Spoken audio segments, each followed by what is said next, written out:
ሴቱም ድንግልና ሳይኖራችሁ ነኝ ብላችሁ በተክሊል አታው አንታረቅ የታረቅን ምስልን ማስቀደስ ውሸት ነው። ይሄ የሌለው የኃጢአት ትንሽ የለው። መርዝ ከሆነ ይገላል፣ ኃጢአት ከሆነም ይገላል። ስለዚህ ውሸትን ሰው ዛሬ አቀሎታል። ኃጢአት የሚመስለው ወይ መግደል ወይ ዝሙት ብቻ ነው የሚመስለው፣ ወይ መስረቅ ነው። መዋሸት ትልቅ ኃጢአት ነው። እግዚአብሔር እውነት ነው። አትዋሹ፣ እውነተኛ ሁኑ። የሌላችሁን አለኝ አትብሉ፣ ያላችሁን የለኝም አትበሉ። ሐሰት የክደት ሁሉ ራስ ነው፣ የኃጢአት የበላይ ነው። እንወር ብለን መዋሸት ነገ ለሚታሰር አንደበት፣ አንዳንዱ ገንዘብ ብሎ አንዳንዱ ፈርቶ፣ ነገ ግን እንታሰራለን። በመኮንነ ጽድቅ በኢየሱስ ክርስቶስ ፊት እንቆማለን።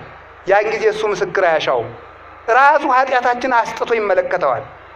የሌላችሁን አለኝ አትበሉ። ሰው ጋር ለመኖር ብላችሁ ቁና ሳይኖር አለኝ አትበል፣ ውሸት ነው። ሴቱም ድንግልና ሳይኖራችሁ ነኝ ብላችሁ በተክሊል አታው አንታረቅ የታረቅን ምስልን ማስቀደስ ውሸት ነው። ይሄ ቂማችሁን ተው፣ ሕፃን ሁኑ፣ ቂም ተው፣ ቂም አይኖርባችሁ። ቂም በሰው ልብ ውስጥ ተቀምጦ የሰውን ሕይወት የሚበላ ትል ነው ይላል። ቂመኛ ሰው ሰላም የለው።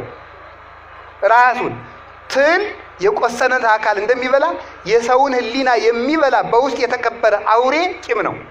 እንቅልፍ የሚያሳጣ ሰውን ባየነው ቁጥር አይምሯችን እንዲደማ የሚያደርግ ምንድነው? ቂም ነው። ሰላማዊ ሰው ማን ነው ካላችሁኝ፣ ሰውን ያልበደለ ሰው ነው። በሰው ቂም የማይቋጥ እንዴት ብዬ ቂም ይጥፋልኝ? የበደለኝ የበደለች ብዙ ነው። እግዚአብሔር ለአንተ ስንት ነገር ትተወልሃል ነው መልሱ።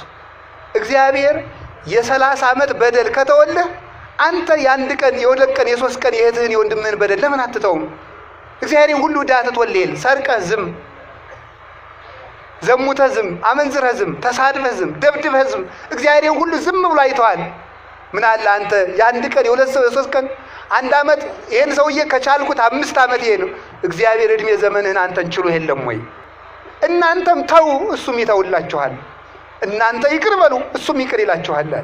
ይቅር እንዲለን ይቅር ማለት አለብን፣ እንዲተውልን መተው አለብን።